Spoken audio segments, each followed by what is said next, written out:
Hey my friends, welcome back to Irene Bisasso Hoem Network, and if you're new to our channel, please subscribe. Today I'm going to talk about, I talk about different things in Norway, and today I'm going to talk about tea. If you've not seen my other videos about tea, check them out. I made a video about clove tea and rosemary and nettle, and today I'm going to make a video about Basilikum or Basil or Basil, well, I don't know how you call it. It has different names, and in Norway we call it Basilikum, and I think because I came in contact with it when I started living in Norway. So I come from Uganda.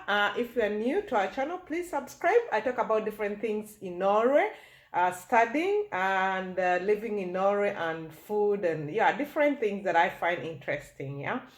So today, Basilikum, if you didn't see the video I made where I was planting my own Basilikum or basil and harvesting it and preservation, you can check it out. But today I'm going to show you what I use some of that Basilikum that I grow myself. And it's tea. So let's go together and we make basil tea because it has a lot of nutrition and healthy values. According to some little research that I've made, you have to make your own research and find out. But I found out that it has vitamin K, vitamin C, and other different vitamins and magnesium and iron and omega fatty acids. It has a lot of different nutrition values that are good for you. So let's go and make, and it helps with the heart problems and the stomach. This is something I just looked for. I don't know whether it's true, but that's what people say. But I know it's good for me because I've tried it and it has been fine. I use it in food. I'll show you one time, and now today I'm showing you too. So let's go and make our own basil or basil tea together. Let's get our Basilikum. I have this one in the house. It's winter, and I'm going to get like how many leaves? Let me see.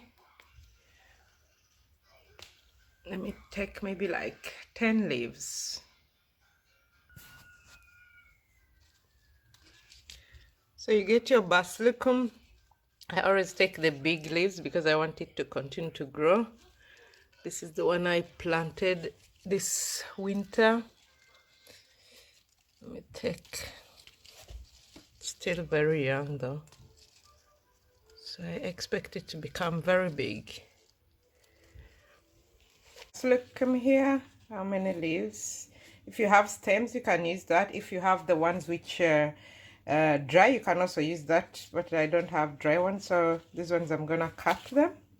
Yeah, I'm gonna cut them. So there are how many leaves? 1, 2, 3, 4, 5, 6, 7, 8, 9, 10, 11, 12. Yeah, there are like 15 leaves maybe, but it doesn't really matter how many leaves you make. You decide yourself how strong you want your Basilikum. The more leaves and stems you use, the more strong it will be. Cut them into some pieces, and then I'm gonna put in here, and then I'm gonna put some water, maybe like 2 cups, and boil them.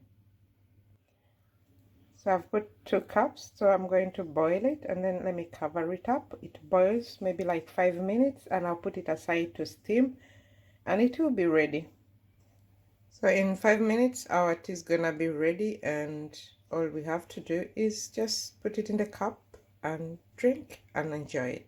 See, it's boiling, and it's even has changed the color. So we're gonna put it aside to steam.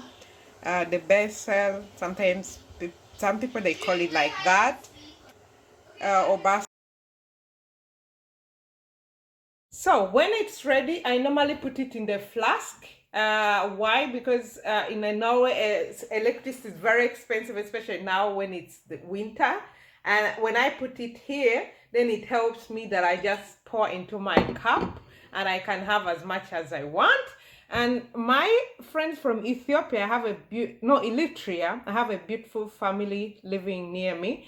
Every time I go there, they serve tea in the glass. I don't know if it's Eritrean thing or it's their family.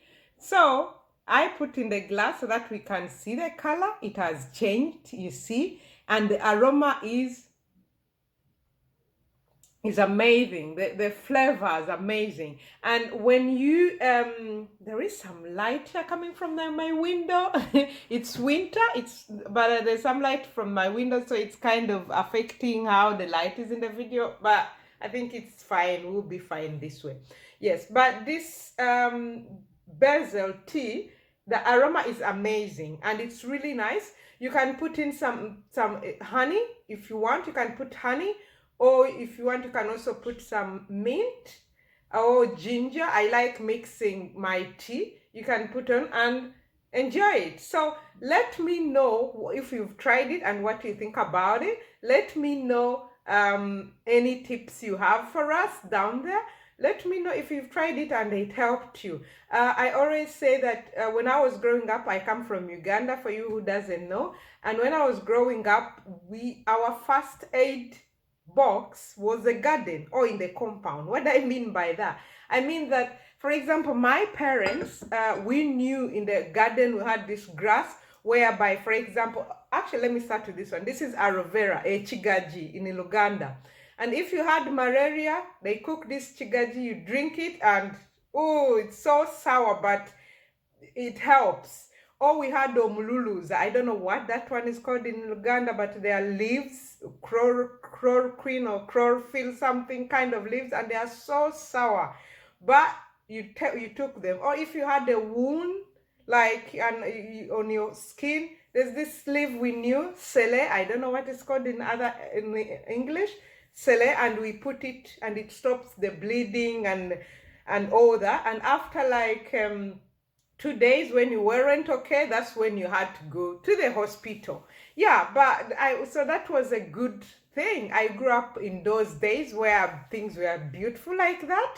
So if you're in Uganda, in your compound, please put some sele. We had also this bombo. I don't know what it's called, but when you were a teenager, you start getting some kind of smells, you know, boys and girls. So there is that plant that you bombo. We call it bombo. That is a Luganda word, bombo. And the grass, you put it in the basin and you shower, and it helps you to do with those, you know, teenager kind of smells that come along. So yeah, so there were a lot of those herbal things. But what is interesting is that my parents weren't that they knew a lot about herbs and all that. No, but these are the things we had in the garden. Everyone in my village knew. These were basics, like the way you know that if you have a plaster, like in my house, plaster, kids know, oh, I have a wound here, plaster.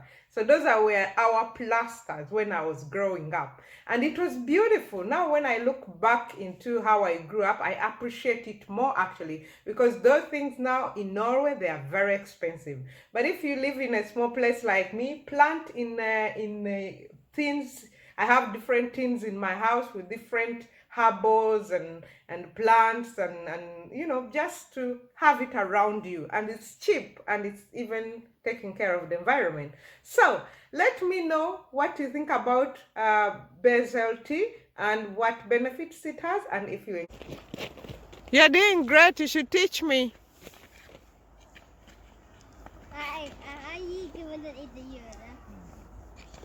Så flink i der. Se hva som var inni her da. En liten pinne. Mamma, kanskje jeg også skøyter? Come near and I look at your shirt. Oh, big brother is teaching little brother how to go on skating. Nice. Nice. Don't give up. Let me know what you think about basil tea and what benefits it has, and if you enjoyed it. And if you are new to our channel, please subscribe. This is Irene. Take good care of yourself, and bye.